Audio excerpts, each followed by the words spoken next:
couldn't hear so well when I was listening to those other very interesting ladies. So I'm going to tell you that you are all a dream come true.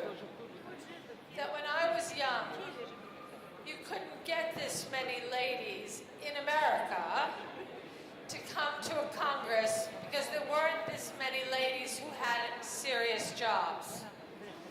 Indeed, when I was young, my mother used to teach women to go to work. And what did she teach them? She taught them to wear white gloves, to write a CV, and to answer the ads in the newspaper, even if it said men wanted.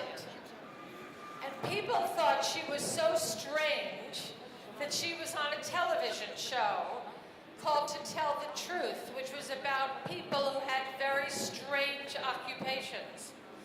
And her strange occupations was to teach women to go to work who didn't have to. And after her on the television program was the snake charmer. That's how strange it was to teach women to go to work in the 50s. They were like straight snake charmers. And today, look at all of the women in this room who have serious and high-powered jobs. And I'm going to not talk about the legislation that all the women before us have put in place and all the ways that the rules have changed so that women have a possibility to go to work, but that we have to go to work and we have to teach our children and especially our daughters, but our sons and our daughters, that women should work. You know, there used to be a saying that if you educate a man, you educate a man. But if you educate a woman, you educate a family. And we need to help each other. We need to help each other to go to work. And we need to tell our sons that it's right that our daughters go to school and they go to work. Because working is empowerment. You need to have your own money. You're not the servant of some man. You're not just born to take care of him or his children, but you need to be a person so that you can make a contribution to society. The women before us have changed society so that we can work, but we have to help other people go to work. We have to be role models, and we have to help each other. We have to help other women to get ahead. That's very important. I believe, and this is just my opening comments, that my mother used to say, a good job is harder to find than a good nanny. We can't let other women make us feel bad because we go to work and we don't stay home with our children. We have to let other people take care of the children. My mother also used to say, you don't have to be there to do what an 18-year-old girl can do. You need to go to work and have a profession. You can't spend your life worrying about your children because your children will grow up and then you will have nothing. So my early message is that we have to work ourselves. We have to teach both our sons and our daughters that it's right for children, for women to work. And we have to tell our employers that we want to progress. They say about women that we don't talk about how much our ambition is, that we don't apply for jobs unless we are overqualified, whereas men apply for jobs just because they want them. Well, I want you to know that when I applied for the job as chairman of the Atomic Energy Authority, which I had for almost 10 years, I never took science before.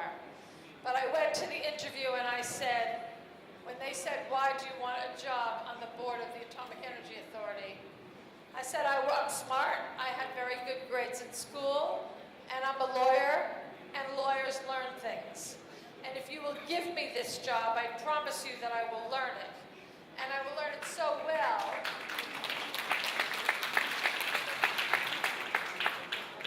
that when I find a job you think I am qualified for, I hope you men will be the references.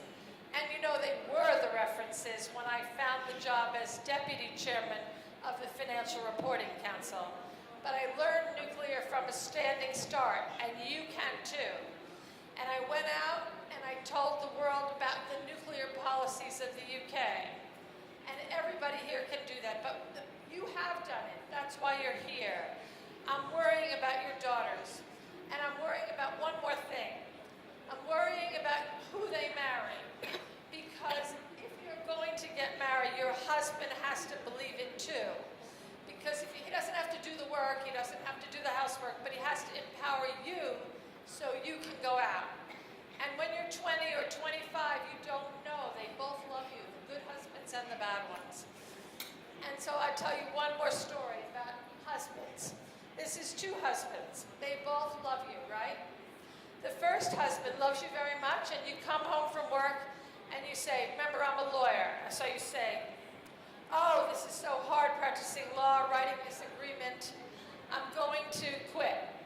The first husband says, darling, you're the smartest person I ever met. Sit down. You can write your agreement. I'll look after things. I know you can do it. Second husband also loves you when you're 25 or 30. And you come home and you say, oh dear, this agreement is very hard. I've worked on it so long, I'm going to quit. Second husband says, darling, have a glass of wine.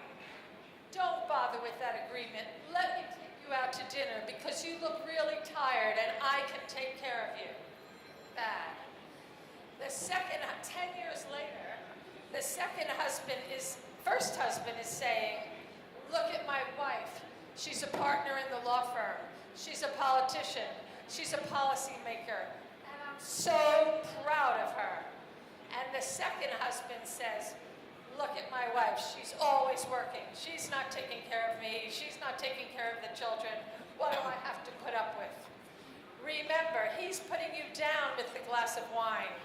The other one's bringing you up with the cup of coffee. We're all probably old enough to have decided whether right or wrong, but our children need to be supported. They need to have the right mindset, and we need to get our sons to support our daughters. Working is not just about barriers in legislation, although they are very important. It's about the mindset that it's okay to go to work, that you're a good person, that your children will not suffer.